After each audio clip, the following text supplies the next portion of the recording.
o horário, eu vou fazer a oração inicial. Gostaria que todos elevassem seus pensamentos a Jesus, desligassem dos problemas do dia.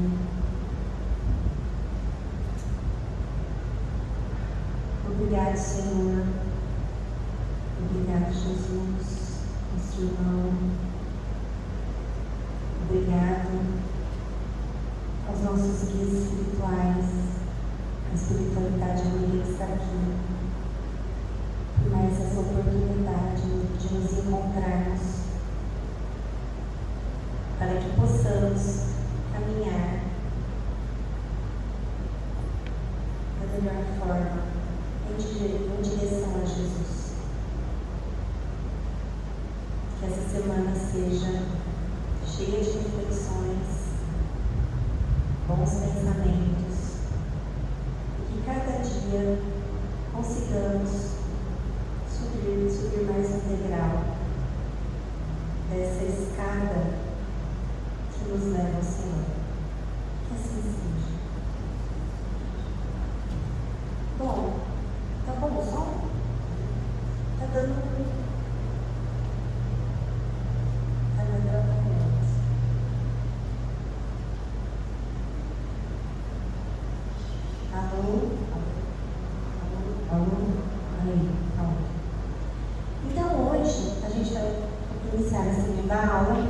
nós falaremos como conhecer a si mesmo.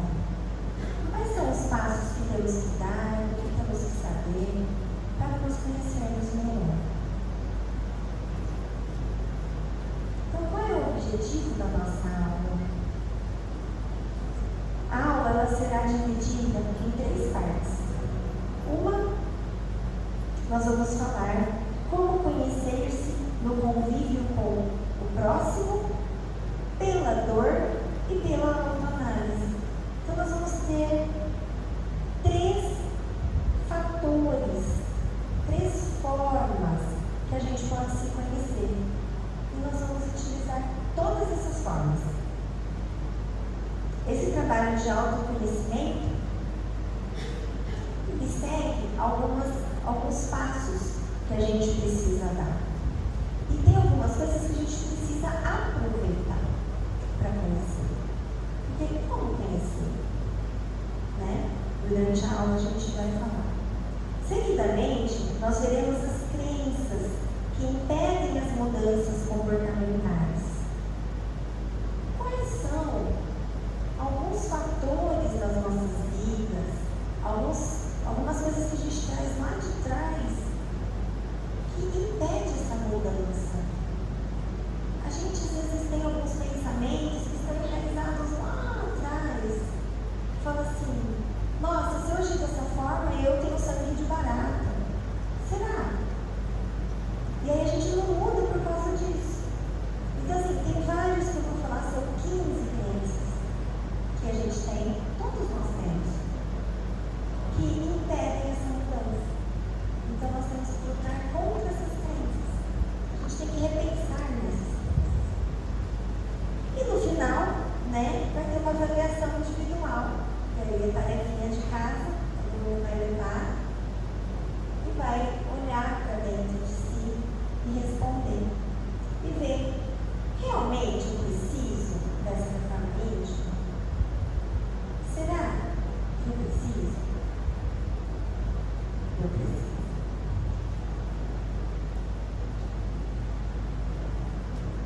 Então, como conhecer a si mesmo? No livro dos Espíritos, questão 919, a gente tem uma pergunta: qual o meio prático mais eficaz para se melhorar nessa vida e resistir ao arrastamento do mal? Aí eles respondem: um sábio da antiguidade vos disse, conhece-te a ti mesmo. Vocês lembram quem falou isso? Sócrates, né?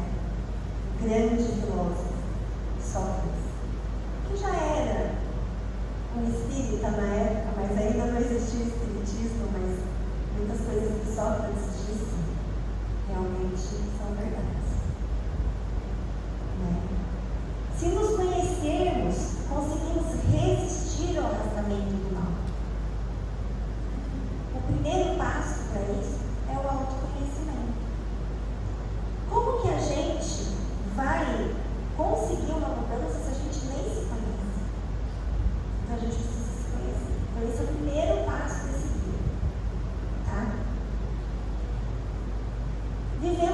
disposição de impulsos inconscientes que se agitam no nosso interior. Somos um complexo indefinido de sentimentos e ideias que quase sempre brotam dentro de nós, sem sabermos como e porquê. Somos vítimas de nossos desejos mal conduzidos. Quantas vezes a gente não age em algumas situações e quando a gente vai pensar, a gente fala, mas por que eu agi dessa forma? Por que eu tive esse impulso? A gente não tem nem ideia por que isso surge de nós mesmos. A gente age sem pensar. Todo esforço de melhoramento só pode ser realizado conscientemente, por disposição própria, distinguindo os impulsos e escolhendo o melhor. É condição essencial no combate à predominância da matéria. Quando não nos conhecemos, somos um complexo de ideias confundindo nossas paixões, pensamentos bons e ruins, impulsos, sentimentos. E essa reforma, ela só acontece quando a gente tem consciência disso. Então a gente tem que ter consciência desses impulsos. A gente tem que lembrar que o nosso cérebro é dividido em 3 partes. A parte mais primitiva, essa parte mais primitiva, ela existe, ela tem que existir para a nossa sobrevivência. Tá? Então, por exemplo, se você vê um leão na sua frente, qual que é a sua reação? Você sai correndo? Alguma coisa que você vai fazer para tentar se salvar. Isso não vem do consciente, isso vem do impulsivo, do inconsciente. Você já vai, isso tem a ver com hormônio. Então, assim, faz parte do cérebro primitivo, certo? Então, tem coisas, tem impulsos que são extremamente importantes, porque é para a nossa sobrevivência mesmo. Aí, a gente tem a segunda parte do cérebro, que é a parte que a gente consegue raciocinar. Então, vem um impulso, mas aquela parte fala, não é assim. Tá? Freud falava que era o id, o ego e o superego. O id é a forma mais primitiva, o ego é a forma mais consciente. E o superego é a forma mais espiritualizada, é o córtex, é o local do cérebro mais bem trabalhado, que é onde estão as nossas lembranças, onde estão os nossos aprendizados, é tudo no córtex. Quando a gente tem Alzheimer, demência, essas coisas, o córtex é o primeiro que vai embora. Por isso que às vezes a pessoa fica agressiva. Então aquele velhinho que tem Alzheimer, por que ele fica agressivo? Às vezes ele fica abusivo, começa a cantar mulherada, ele perde essa noção do que deve ser realmente feito, do que pode ser feito, do que é moral. Porque ele não tem mais. Aquela parte do cérebro dele atrofia. Mas a nossa não está atrofiada, então nós temos que usar. Né?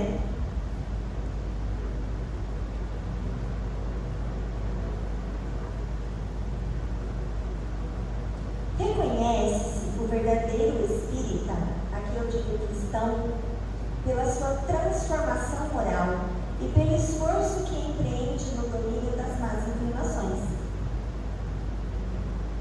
Isso está no Evangelho segundo o Espiritismo, capítulo 17. Sede perfeitos. O que a gente está buscando aqui? Não é ser parecido com Jesus? E ele era o quê? Perfeito? Então, sede perfeitos. Nossa, você vai ser igual a Jesus?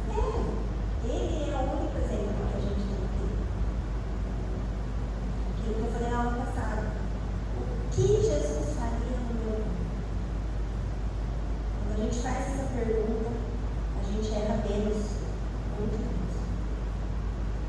A disposição de conhecer-se a si mesmo pode surgir naturalmente, como fruto do amadurecimento de cada um, de forma espontânea, nata, resultante da própria condição espiritual do indivíduo. Então, com o passar dos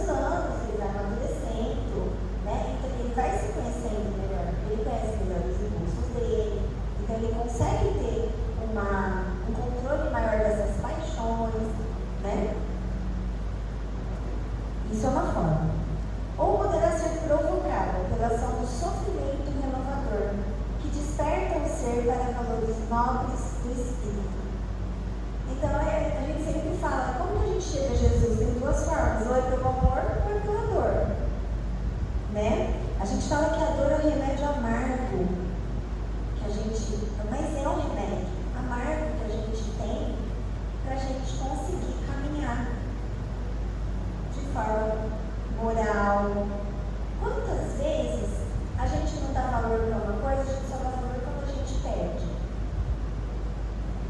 Por exemplo, tem gente que sempre reclama, tá tudo ruim, a vida é péssima, tudo é um problema.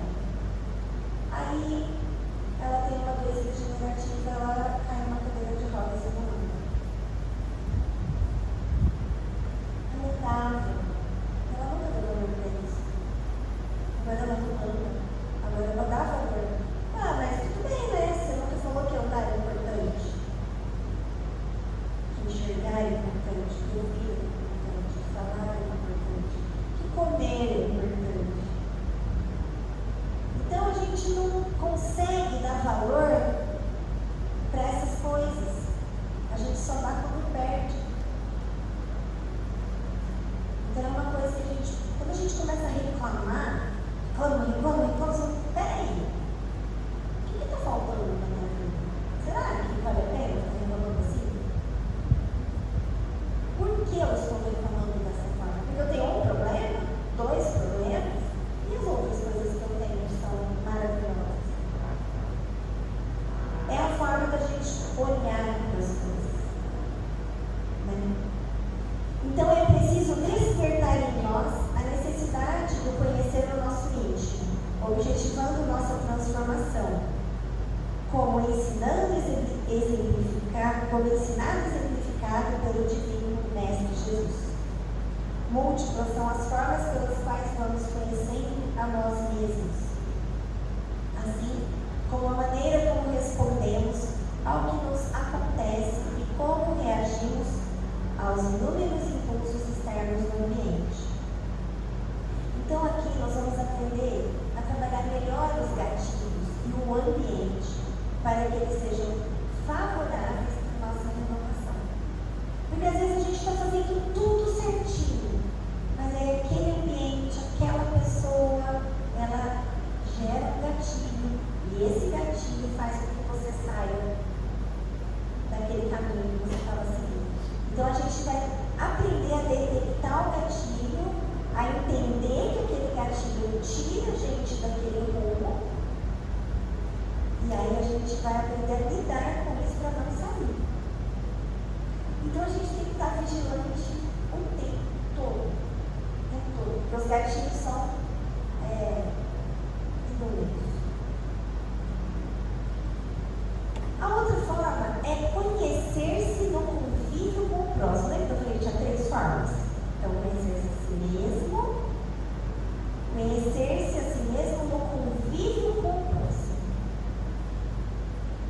Amar ao próximo como a si mesmo, fazer aos outros o que quereríamos que os outros nos fizessem.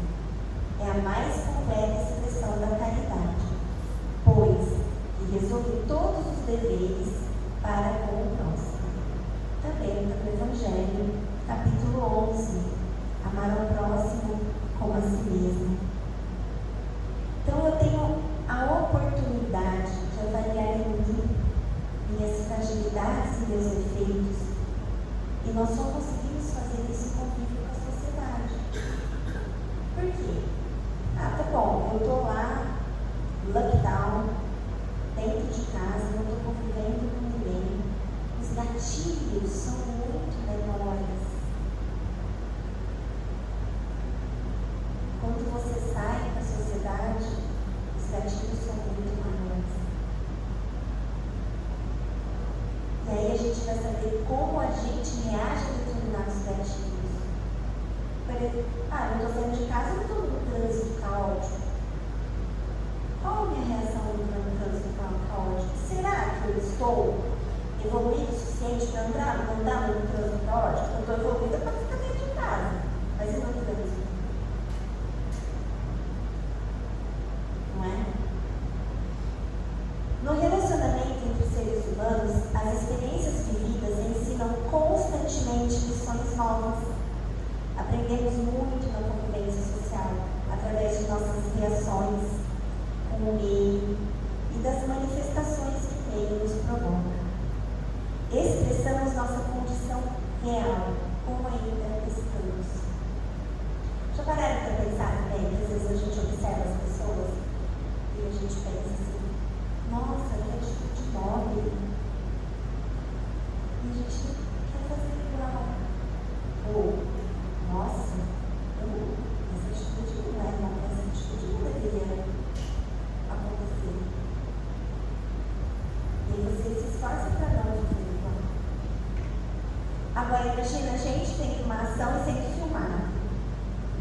e verão.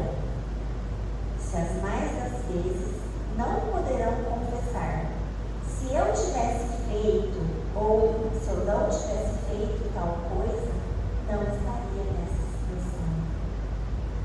Também está no Evangelho que nós lidamos com os adultos.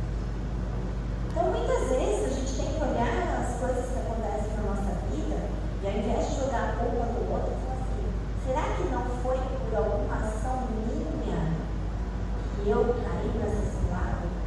Que isso está acontecendo comigo? Será que isso não é consequência de algo que eu fiz? Será que isso não é consequência de uma escolha que eu fiz?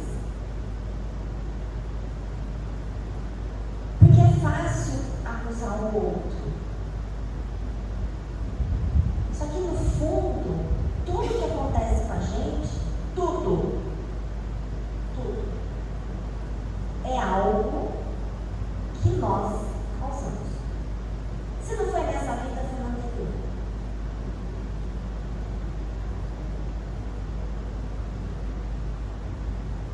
Então percebamos como a dor é importante.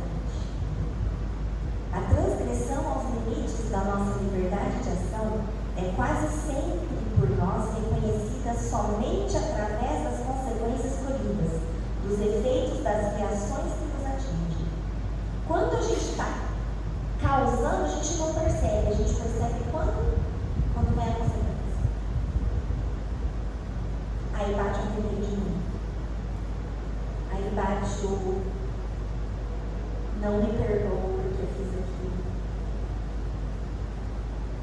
E aí começa os problemas que as pessoas dizem são psiquiátricos, mas cada vez que eu estudo mais psiquiatria, eu percebo que não são psiquiátricos, são problemas da alma, são problemas do espírito.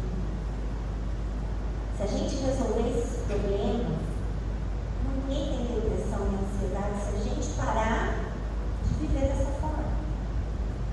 Depressão e ansiedade não é tão frequente assim. O grande problema é que tudo tem que ter um diagnóstico. Tudo. Ah, está depressivo. Não, está triste, gente. Triste. Então a gente tem que olhar para os nossos sentimentos. As dores ensinam profundamente a nos conhecermos e a nos transformarmos. Por mais que soframos, tenhamos a disposição íntima de agradecer, pois em um mundo de atrativos e facilidades, as oportunidades trazidas pela dor são das mais eficazes na transformação do homem animalizado e sensível.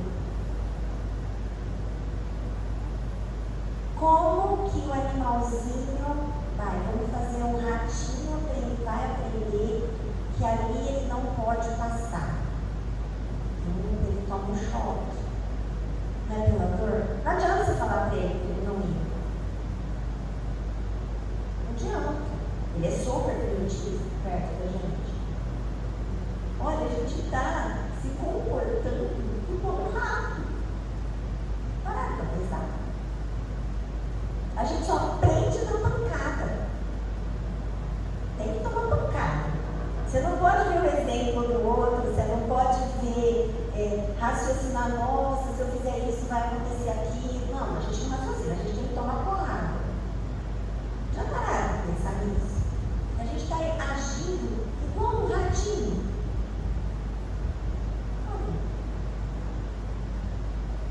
Nós somos animais racionais.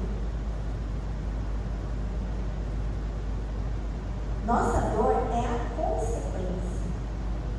Nós temos que tratar a causa. E nisso, para tratar a causa, cabe mudanças interiores. A gente não vai conseguir tratar a causa se a gente não mudar internamente.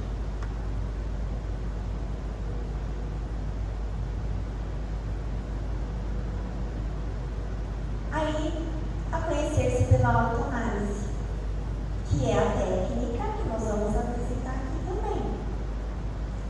Qual meio de chegar a isso? Conhece-te a ti mesmo. Está no livro dos Espíritos também, 919.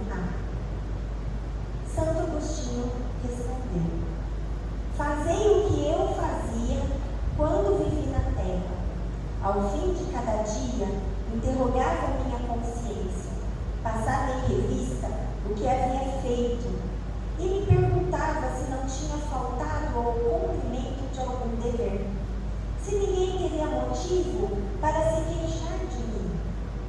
Foi assim que cheguei a me conhecer e ver que o que em mim necessitava de reforma íntima. Quando estás indeciso quanto ao valor de vossas ações, perguntai como as classificarias se tivessem sido praticadas por outra pessoa. Se outra pessoa fizesse isso que eu estou fazendo, como que eu ia ver isso? Será que eu ia ver dessa forma tão tranquila? Se as censurardes em outros, essa censura não poderia ser mais legítima para vós, porque Deus não usa de duas medidas para a justiça. Então, se a gente está censurando aquela pessoa, por que a gente vai fazer igual? Isso não está no convívio com o próximo, aquele que eu falei? Não é que você está julgando, não é um julgar, é analisar. Eu faria aquilo? Não. Então eu não vou fazer. Formular perguntas claras e precisas e não demais multiplicadas. Então é aquilo que eu falei, assim, que eu sugiro para vocês, da gente fazer o diário de reforma íntima. Então todo dia, à noite, faz uma oração, sente-se à mesa do seu caderninho, escreva os principais momentos daquele dia, bons e ruins. O que eu poderia ajudar mais? Eu poderia ter feito melhor?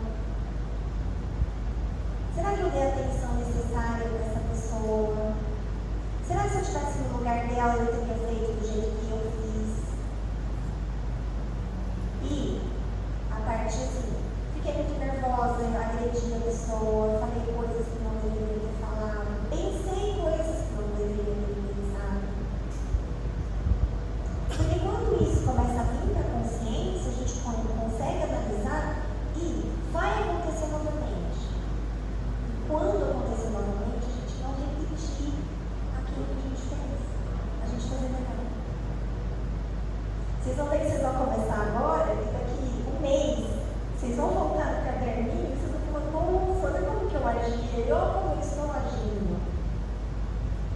É uma mudança brusca? Não, é uma mudança lenta. Os gatilhos são muitos. Acontece muita coisa na vida da gente, o dia inteiro. Então, devagarzinho, a gente fala assim, bom, nessa situação eu estou melhor. Não me senti com tanta raiva, não me senti tão mal.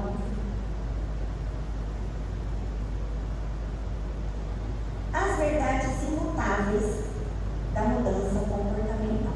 Então, ninguém consegue nos fazer mudar a menos que queiramos realmente mudar. Aqui eu vou trazer 15 crenças que existem e dificultam o nosso processo de mudança. Então a gente vai ficar atento nessas crenças para a gente não cair nessa cilada, né? Quem não está total e integralmente comprometido com a mudança nunca vai mudar. Nunca. Muitos dizem que querem mudar, mas realmente não estão assim. Porque mudar dá trabalho, é difícil. Já mudar de casa? É terrível, né? E tira tudo, joga um monte de coisa fora, que é o que a gente quer fazer. Joga um monte, chama a caçamba lá, é uma atrás da outra que você está jogando fora. Você vai levar tudo aquilo que você nunca mais usa. E tem que colocar coisas novas ali. É trabalhoso, é caro, é dispendioso. Mas depois que muda, não é uma delícia? Tudo novinho, tudo arrumadinho, tudo limpinho, aquela tranqueira, tudo guardado. É muito bom. É isso que a gente precisa fazer com a gente, né? O que torna a mudança comportamental tão desafiadora é termos que realizá-la em nosso mundo imperfeito, repleto gatilhos, capazes de nos derrubar. Recorremos a um conjunto de crenças interiores que apertam o gatilho da nossa negação, resistência e autoengano. Usamos essas crenças como atos de fé para justificarmos nossa negação. Um dia eu falei para o Luciano assim, eu estou tentando mudar, mas parece que o mundo não deixa. Ele não deixa, parece que é uma coisa incrível, as coisas acontecem. Meu Deus, eu estou tentando encarar isso de uma forma diferente, mas como é difícil, não é? As pessoas não deixam, o mundo não deixa, o ambiente não deixa, os obsessores não deixam, é uma coisa louca, é uma luta, eu não falo que é uma luta diária, é uma luta que segundo a segundo a gente lutando, a gente prestando atenção. Um momento que você bobeia, acontece.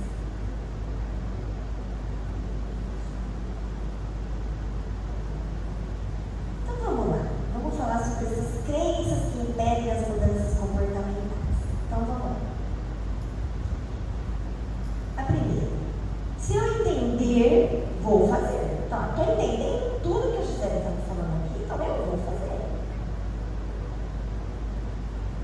Diferença entre compreender e fazer. Entender o que fazer não assegura que será realmente feito. É o gatilho da confusão. O que o guia oferece funciona, mas não significa que conseguirá fazer a mudança. Por quê? Não basta entender, você tem que fazer. Ah, eu entendi tudo, só que chegar lá você não faz nada. Mudou? Mudou. Então, gatilho da confusão. Segundo, tenho força de vontade e não cairei em tentação. Não, eu não vou cair em tentação. De jeito nenhum.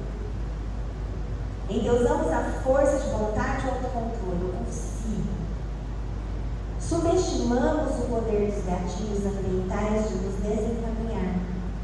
O ambiente é grande máquina de redução da força de vontade. Poucos preveem os desafios a serem enfrentados.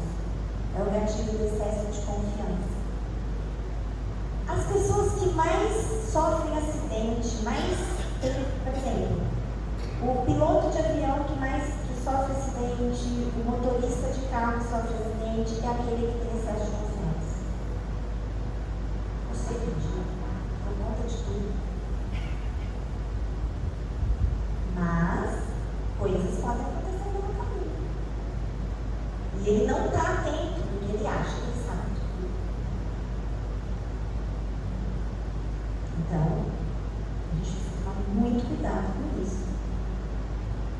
Eu tenho força de vontade, não vou cair em tentação e vou ficar vigiando o tempo inteiro para isso não acontecer.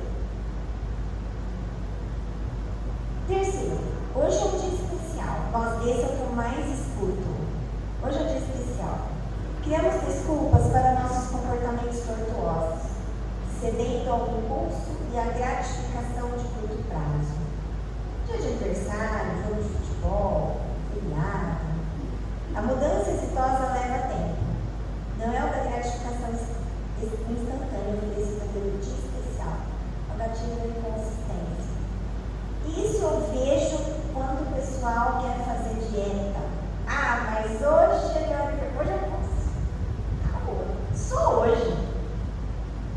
Hoje é sábado. Só hoje.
gatilho da sensação de imunidade.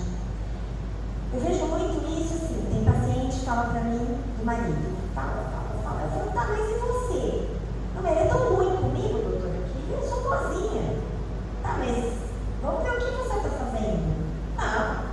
Não tem que mudar nada. Tem que mudar ele. Será?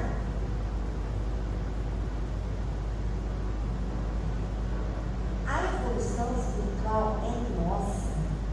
Se o outro tem que mudar, é problema dele. A evolução é dele. A gente tem que olhar para a gente. O que eu posso fazer nessa situação para melhorar? Não que o outro pode fazer, o outro é problema outro. Ninguém muda ninguém. A gente só consegue mudar nós mesmos.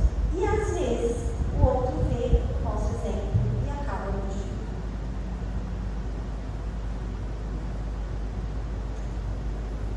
Sim, não devia precisar de ajuda e estrutura. Eu consigo fazer tudo sozinho, não preciso de ninguém. 3 impulsos. 1. Desprezo pela simplicidade. Só o complexo merece minha atenção. Isso é muito simples, eu não preciso. É muito simples eu mudar isso aqui, né? Não, nada é simples. Tem coisas que são mais difíceis. 2. Desprezo por instruções e monitoramento. Não precisa me falar porque eu já sei. Você não tem que falar não, já sei o que eu vou fazer. Quantas vezes a gente não pensa nisso? A gente pode não falar, mas a gente pensa. 7. De poder sozinhos chegar ao sucesso. Às vezes a gente precisa, às vezes não, sempre a gente precisa de pedir ajuda. A gente precisa da ajuda dos outros, das pessoas. A gente não está sozinho. É o gatilho da excepcionalidade. A pessoa que é assim, o que ela precisa desenvolver? Humildade. Que é uma das coisas que a gente vai falar lá na frente. 6. Não vou me cansar. Nem meu entusiasmo faz diminuir. Então, vocês já perceberam que às vezes as pessoas começam as coisas assim, no gás que você fala, nossa, passa 10 dias e não acabou o gás. Quando planejamos as coisas, nós não estamos exaustos, mas cheios de energia. Após horas, dias, vem o cansaço e a ideia de jogarmos a toalha. O autocontrole é um recurso ilimitado. O esforço de nos mantermos no plano dispara o gatilho do esgotamento. Quantas vezes vocês vão assim, nossa, eu mudei isso, eu mudei aquilo, e minha vida ainda continua cheia de problemas. Quer saber? Dane-se, não vou mandar mais nada. Reforma íntima, caramba, a gente vê isso aqui muito no centro, né? O pessoal vem trabalhar achando que vai resolver os problemas da vida.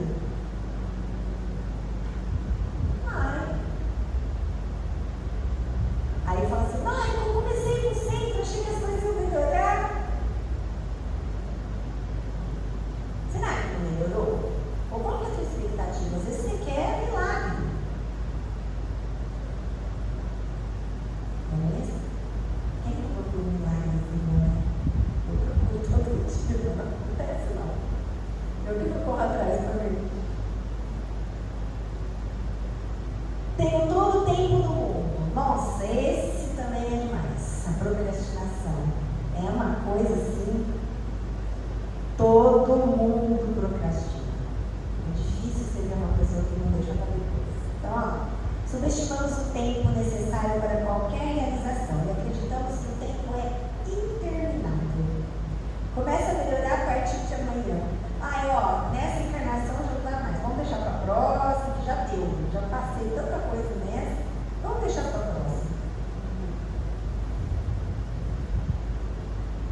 outro de prova de expressão?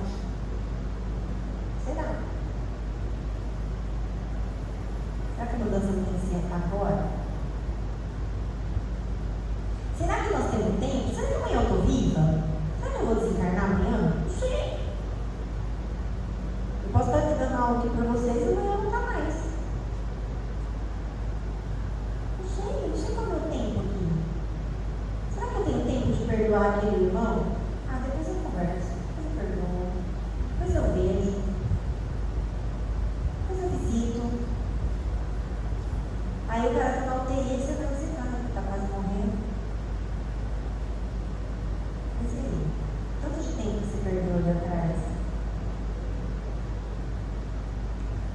8. Não vou me distrair e nada inesperado vai acontecer. Eu pensava no meu livro, nada inesperado, nada, não acontece nunca nada inesperado. Raramente prevemos o que irá nos distrair, como se vivêssemos em um mundo perfeito, gatilho das expectativas reais. Os fatos poderão nos distrair e retardar a velocidade do processo. Gente, o mundo, vocês podem perceber, então, comigo pelo menos assim. Você vai fazer alguma coisa, já tem que pensar assim. Se acontecer isso, eu vou fazer assim. Se acontecer isso, eu vou fazer assim. Se acontecer isso, eu vou fazer assim. Porque assim, o inesperado é uma coisa, é o que mais acontece. Às vezes você, stop, perdeu, pronto. Inesperado. Vou xingar? Tem que estar preparado para aquilo. Só que tem gente que acha que não. Tudo sai perfeito. Aí não sai perfeito, a pessoa desequilibra, surta. Tem uma pessoa que conhece que acontece as coisas e fala assim, faz parte. Eu falo, faz parte. A gente fica vendo, não faz parte, né? Faz parte. Então tudo que acontece agora eu falo, faz parte. Vamos ver de outra forma. 9. De repente, uma epifania vai mudar a minha vida. A mudança surge de uma visão repentina, uma ideia divina, explosão de força e de vontade, conversão instantânea. Não é mais um impulso de estratégia, esperança e estrutura, gatilho do pensamento mágico. A gente acha que vai acontecer com a gente o que aconteceu com Paulo de Tarso. É raríssimo isso, gente. Não, vai acontecer uma, né? E eu vou mudar. Foi o que aconteceu com Paulo de Tarso. Você sabe a história dele?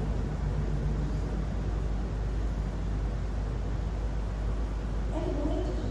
As nossas mudanças são lentas. Muito lentas. Cada dia é uma coisinha. A gente não consegue. Por isso que eu falo, não desistam quando vocês fizerem coisas nas quais agora a gente vai começar a enxergar que a gente não está fazendo certo. E a gente fala, puxa vida, eu caí nessa armadilha de novo.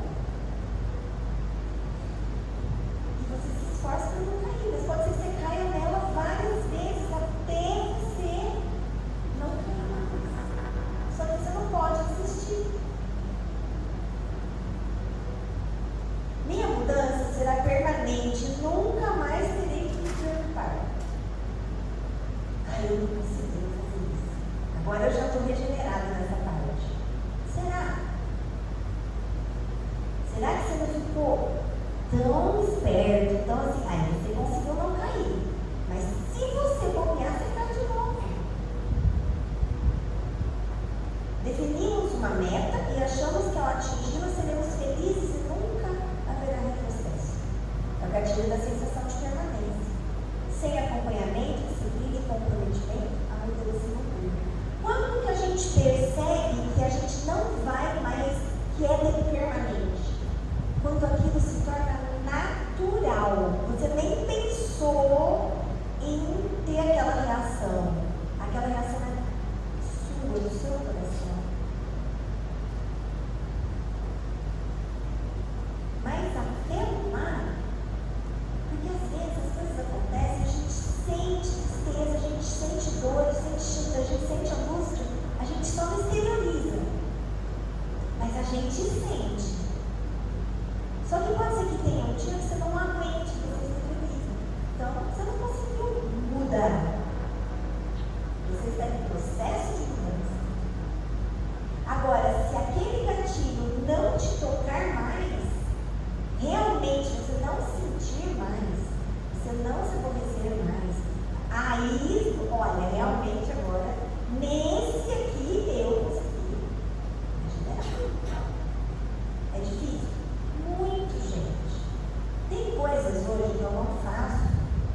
do Chico, né?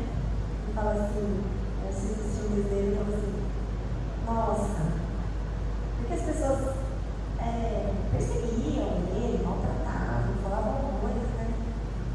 E você via que assim, a bondade dele era tão grande que realmente ele sentia compaixão pelas pessoas. Eu sinto vontade de estar na cara delas. A gente só não faz isso mesmo. Não é? Ela fala, o dia que a gente conseguir um pouquinho, ser um pouquinho parecido com o Chico, por exemplo, não vou nem falar de Jesus, né? Que está muito longe. Chico também, né? Aí você fala, melhorei um pouquinho, né? Bem pouquinho, na verdade. 11. Superar os velhos problemas não evitará os novos. Então, não é porque eu melhorei uma coisa que eu não vou ter outras coisas para melhorar. Esquecemos que ao resolvermos um problema, outros surgem. Gatilho de falta de compreensão sobre os futuros desafios. Então, nossa, acabei de resolver um problema, já veio 2. Acabei de pagar essa conta, quebrou o carro, vou ter que levar para o oficina. Vai fazer conta de novo. É a vida. É a música, acho que é do Titã, né? Fala, é preciso saber viver, porque olha, não é? 12. Meus esforços serão justamente recompensados. E quando não os somos como queríamos, sentimos enganados. É o gatilho do ressentimento. Mudar porque eu acredito que a atitude certa a tomar, que é a atitude certa a tomar, não por recompensa externa. O autoaprimoramento é a única recompensa. Tudo que a gente faz de bom, a gente espera uma recompensa. E essa recompensa não vem. A gente fala assim, nossa, eu sou tonto mesmo, né? Nossa, faço as coisas boas e aí, não serve pra nada.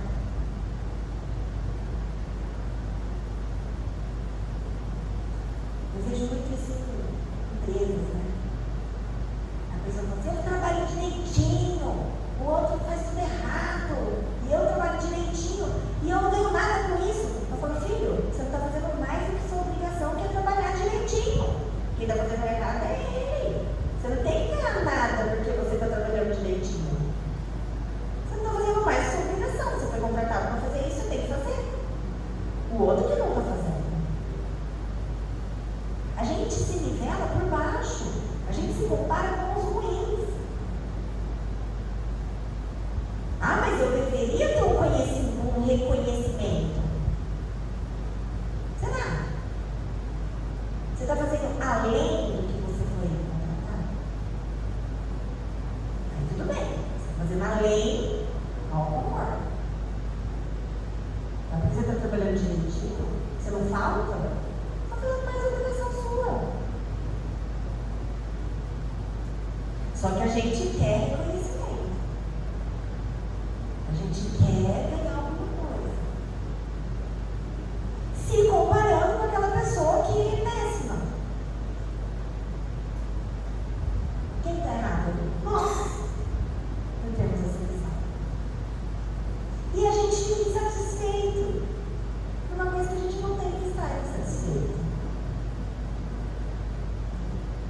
Aquela coisa, você está fazendo o que você foi contratado? Fui. A pessoa está te pagando o que foi, está te dando o que foi acordado? Tá, então está tudo certo. Por que essa infelicidade? Aí a gente fica infeliz no trabalho sem razão de ser. Não é? Ninguém presta atenção em mim. Ocasionalmente podemos retroceder. Ninguém está prestando atenção. Gatilho de perigosa predileção pelo isolamento. Quando retrocedemos, as pessoas sempre percebem. Tudo que a gente faz,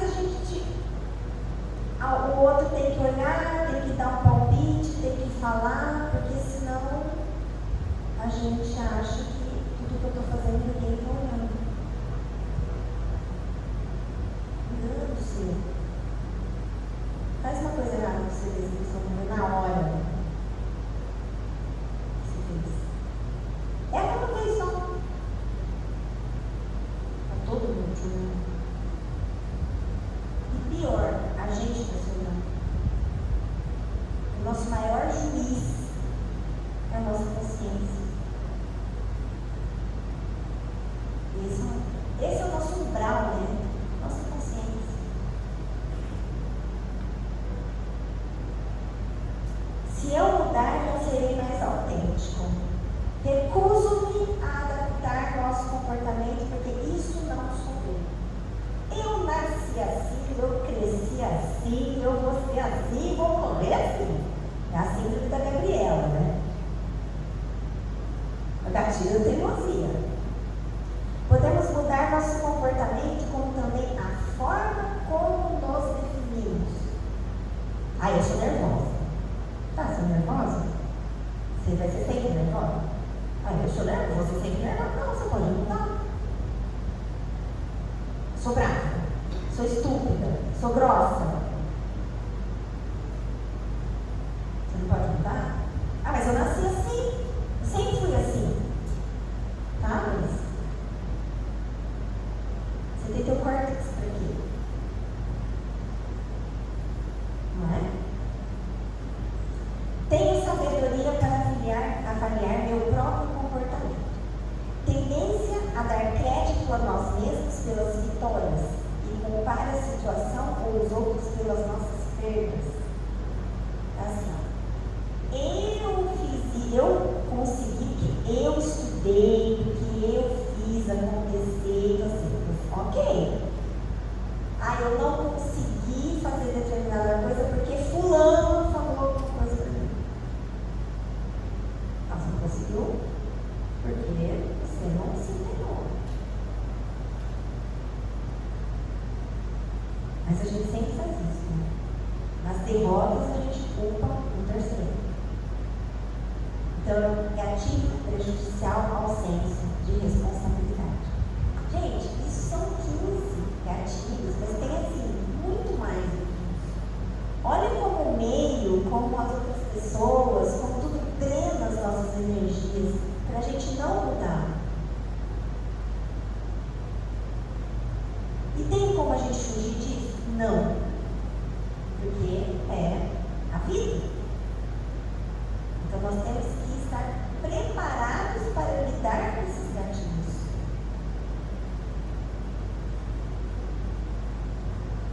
Então agora, essa é a avaliação individual que vocês vão fazer durante a semana, vocês vão pensar. Eu acho que vocês pensaram essa semana que passou sobre aquilo, conseguiram refletir um pouquinho. Eu vi que muita gente voltou, então eu acho que valeu a pena, né? Eu acho que as pessoas estão conseguindo pensar que as mudanças têm que ser feitas. Então, nós vamos meditar, preencher e analisar os resultados. Vamos lá. Isso vocês vão fazer em casa. Eu só vou ler para vocês se tiver alguma dúvida. Primeira pergunta. Acha que o conhecimento de si mesmo é a chave do melhoramento individual? Sim? Não? Sem ideia afirmada.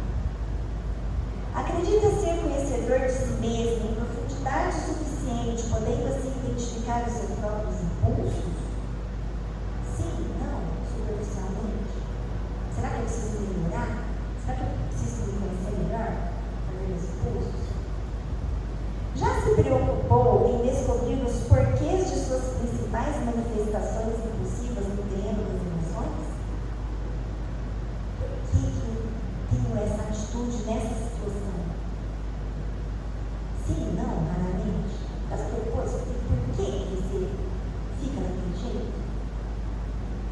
Refletir sobre si mesmo e autoanalisar-se é difícil? Sim, não, nunca tentei me autoanalisar. Estou tocando a vida. Fiz assim mesmo e pronto. Ou não? É difícil me autoanalisar. Eu fico inventando desculpas para os meus erros. Como reage quando sente que ofendeu alguém?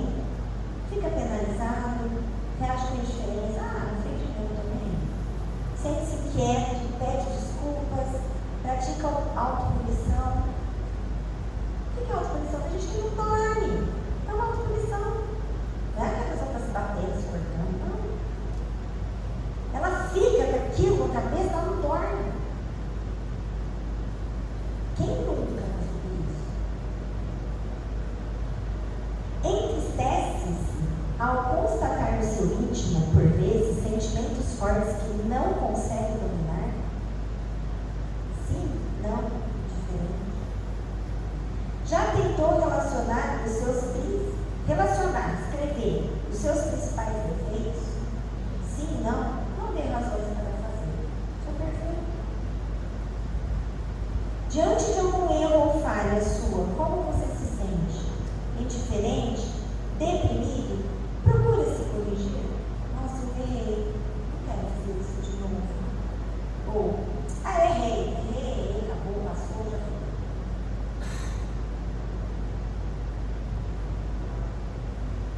Já sofreu alguma dor profunda ou passou por período de doença que lhe tenha feito mudar os seus hábitos ou corrigir algum defeito? Sim ou não? Acha que se sentiria mais feliz e alegre compreendendo e controlando melhor as suas reações desagradáveis? Sim? Não faz diferença? Então eu quero que vocês respondam isso em casa. Analisem as suas respostas e concluam vocês mesmos. Se encontra diante desse trabalho de exploração de sua consciência. Como você se encontra?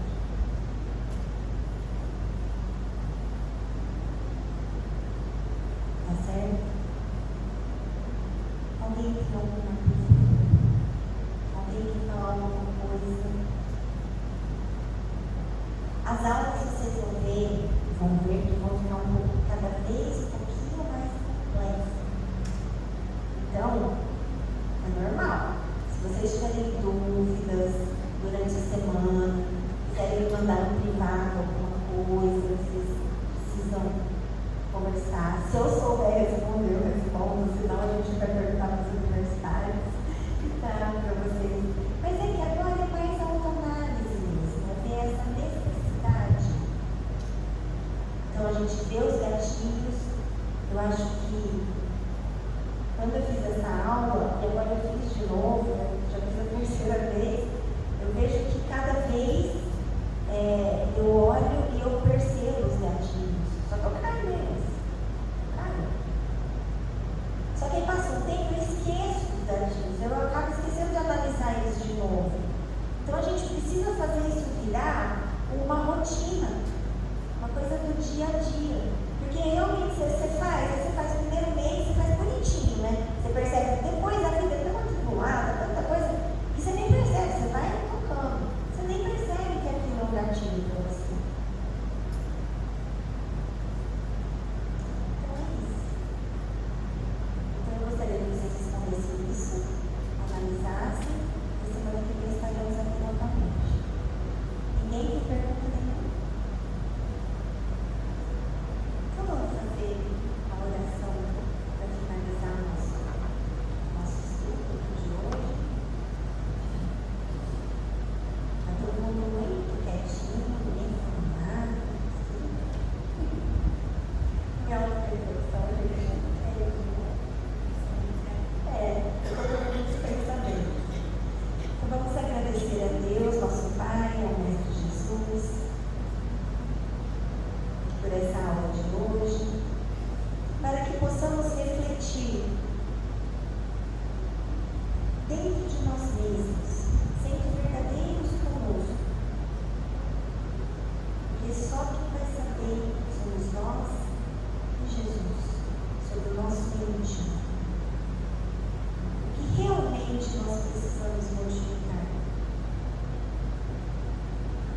o que realmente a gente pode melhorar. Que Deus, os nossos anjos de guarda, nos auxiliem, nos intuam, para que possamos enxergar de forma clara e simples tudo aquilo que nos tira do caminho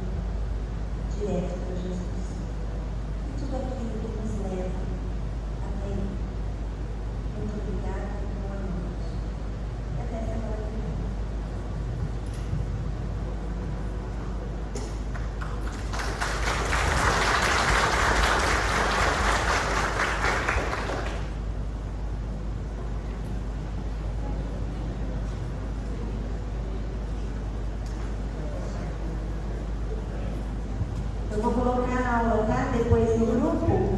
Quem não tiver no grupo do WhatsApp, por favor, pega o meu telefone ali no fundo para poder ser colocado no